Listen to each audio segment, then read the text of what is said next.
Hello everyone, my name is Anshul. I am from ITI. My trade is Computer Operating and Programming Assistant.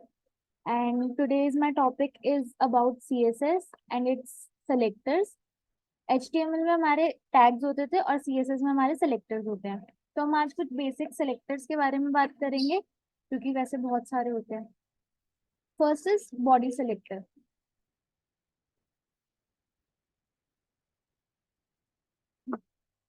Body selector सबसे main ही होता है क्योंकि हम लोग उसी में सारे अपना कंटेंट लिखते हैं। तो हमें पहले उसकी हम इसमें पूरा बाउंड कर देते हैं कि हमें उसमें क्या क्या चाहिए, कैसा बैकग्राउंड चाहिए, कैसा टेक्स्ट कलर चाहिए, कैसे टेक्स्ट अलाइनमेंट चाहिए। वो हम लोग हमेशा हेड में स्टाइल कॉल करके उसमें डिसाइड करते हैं कि हमें क्या करना है। फर्स्ट हमने इसमें बैकग्राउंड कलर दिया है जो कि हमने ब्लू दिया है। हम इसकी जगह इमेज भी दे सकते हैं, पहले हम कलर से देख लेते हैं फिर हम इमेज से भी देखेंगे। और हमने क्योंकि हमने वो ब्लू कर दिया तो हमने टेक्स्ट कलर वाइट कर दिया है। इसमें हर लाइन के बाद हमें सेमीकोलन लगाना इंपॉर्टेंट होता है, अदरवाइज सिंटेक्स एरर हो जाएगा। और अगर आपने एक का भी हटाया तो उसके बाद वाली कोडिंग आपकी रिफ्लेक्ट नहीं करेगी। तो हमने इसमें बॉडी में हमने H1 भी यूज करा है और P भी यूज करा है। क्योंकि हमने बॉडी में डिफाइन कर दिया है और हमने H1 या P में कुछ डिफाइन नहीं करा तो वो बॉडी के हिसाब से ही चलेंगे सब सारी चीजें। हम इसका वो देख लेते हैं आउटकम।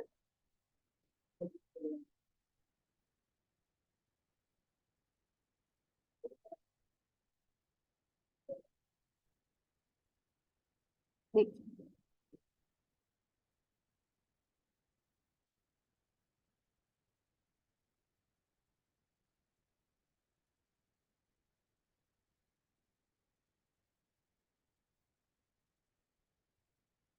ये आ गया है आउटकम।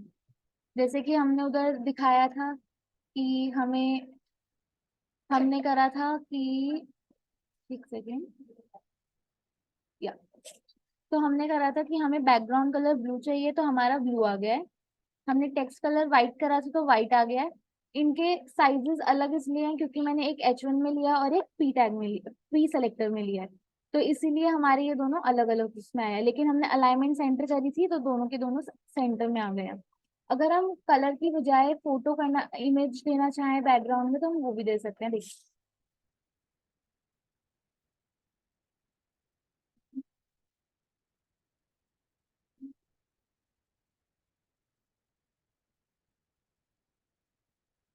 ये मेरी एक इमेज थी, मैंने उसकी नाम और उसका एक्सटेंशन दे दिया है तो मेरे बैकग्राउंड में वो आ गया।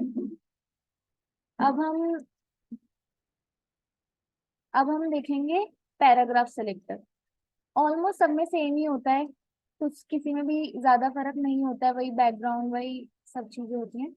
बट कुछ चीजें आ जाती है चेंज, जैसे कि अब पैराग्राफ है तो इसमें हमारे पास फॉन्ट फैमिली आ गया है। हमारी मर्जी है हम कौन सा फॉन्ट देना चाहते हैं, कितना साइज देना चाहते हैं, वो हमारे ऊपर होता है। जैसे यहाँ पे मैंने पी लिखा हुआ है और मैंने यहाँ पे दो दिए हैं, एक मैंने H1 लिया है और एक मैंने पी लिया है। मैं इसमें आपको दोनों करके दिखाऊंगी। फर्स्ट मैंने पैराग्राफ की करिए कि मुझे उसका कलर रेड चाहिए, मुझे सेंटर अलाइन राइट अलाइन चाहिए, बॉर्डर स्टाइल मुझे उसका डॉटेड चाहिए, फॉन्ट फैमिली अरोनी चाहिए और फॉन्ट साइज 20 चाहिए। इसका एक बार आउटकम देख लेते हैं।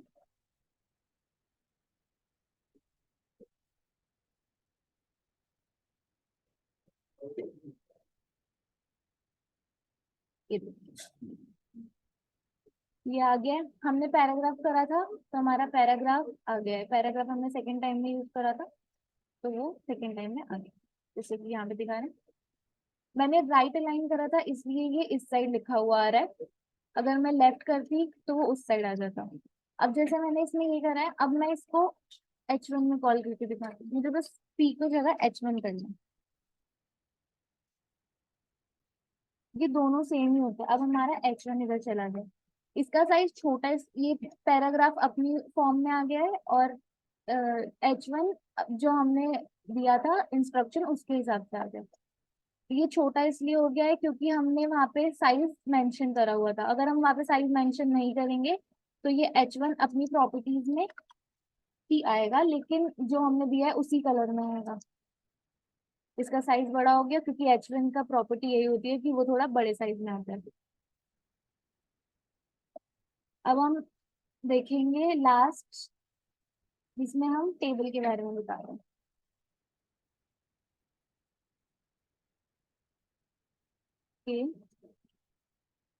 हमने सबसे पहले टेबल की प्रॉपर्टीज बता दी हैं कि हमें टेबल का कलर, टेक्स्ट कलर ब्लैक चाहिए। नहीं,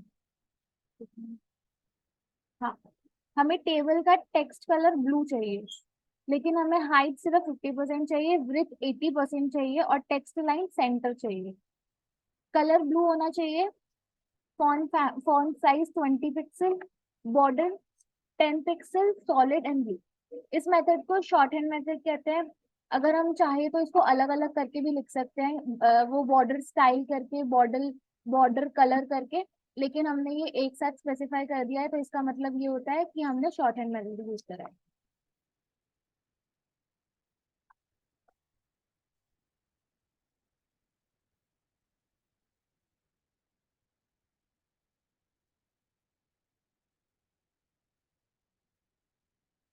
हम इसमें टेबल के पीछे हम बैकग्राउंड कलर की बजाय इमेज भी लगा सकते हैं, सेम एज बॉडी सेलेक्टर।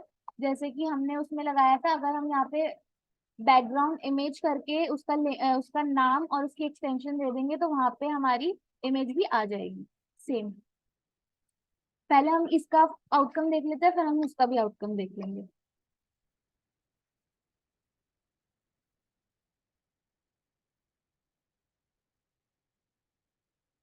जैसे कि अब हम इसकी कोडिंग के हिसाब से देख लेते हैं कि हमने क्या करा हुआ है। मैंने तीन तरीकों से डिफाइन करा है। मैंने फर्स्ट टेबल को डिफाइन करा है कि मुझे उसकी हाइट 50% चाहिए, तो ये स्क्रीन के हिसाब से 30% आ रही है। मैंने विड्थ 80% करी है, तो मेरी स्क्रीन के हिसाब से 80% है। जैसे कि यहाँ से 20% बचा हुआ है मार्जिन। मैंने टेक्स्ट लाइन सेंटर करा है, तो टेक्स्ट सेंटर में आ रही है, टेबल सेंटर में नहीं आ रहा है, क्योंकि मैंने टेक्स्ट लाइन यूज करा है। अगर मैं सिर्फ लाइन यूज करती तो टेबल सेंटर में आ जाता है। कलर मैंने ब्लू रखा है। और जैसे कि मैंने ये बताया, ये मैंने शॉर्ट हैंड मेथड से जितनी चीज दिखाई वो सब आ गई है। फिर इसके बाद मैंने टेबल हेडिंग यूज करी है। टेबल हेडिंग इस वाले पोर्शन को कहते हैं। तो हमने टेबल हेडिंग के जो कलर है वो हमने ब्लैक रखा है, और उसका बैकग्राउंड कलर लाइट ब्लू रखा है, और बॉर्डर को हमने डॉटेड रखा है। अगर हम यहाँ पे डैश देखना चाहे तो हम डैश भी रख सकते हैं।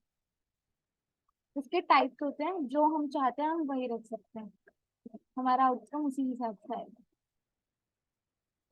जैसे कि आप देख सकते हैं। और हमने टेबल रो में सिर्फ कलर स्पेसिफाई करा है, क्योंकि हमें यहाँ पे बॉर्डर नहीं देना था। अगर हम चाहें तो इधर से हम ये वाली लाइन हटा भी सकते हैं। फिर हमारा ये हमारा नॉर्मल हो गया, बिना बॉर्डर के। बॉर्डर का ब्रेथ वगैरह हम सब स्पेसिफाई कर सकते हैं, उस हिसाब से वो चल जाएंगे। यहाँ पे मैंने एंट्रीज दी हुई है, उस हिसाब से वो चला है। अगर मैं वहां से अलाइन हटा देती हूँ,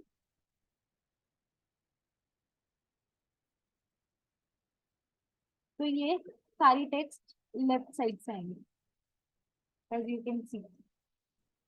अब हम इमेज भी करके देख लेते हैं।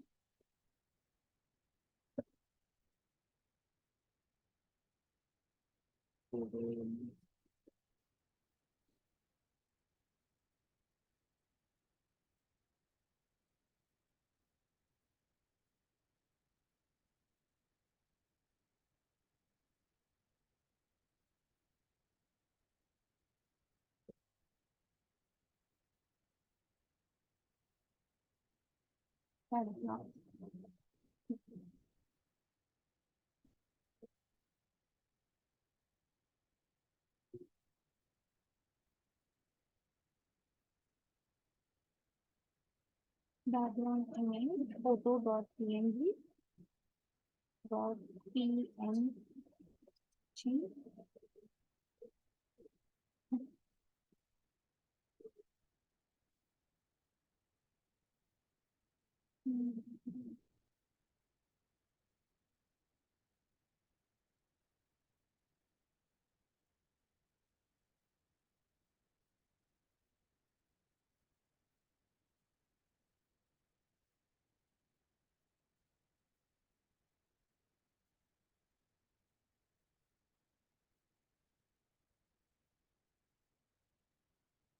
ये हमारे हमने इसको कलर दिया हुआ है इसलिए दिखाई नहीं दे रहा, लेकिन ये जो ब्लैक हो गया है, ये पीछे वही इमेज आ गई है नेटफ्लिक्स वाली।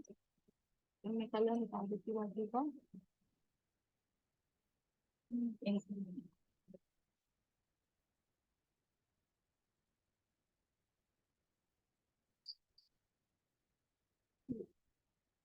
हमने इमेज फिक्स नहीं करी है इसलिए नेटफ्लिक्स थोड़ा नीचे लिखा हुआ था, लेकिन ये ब्लैक का मतलब यही है कि वो नेटफ्लिक्स वाली इमेज आ गई है।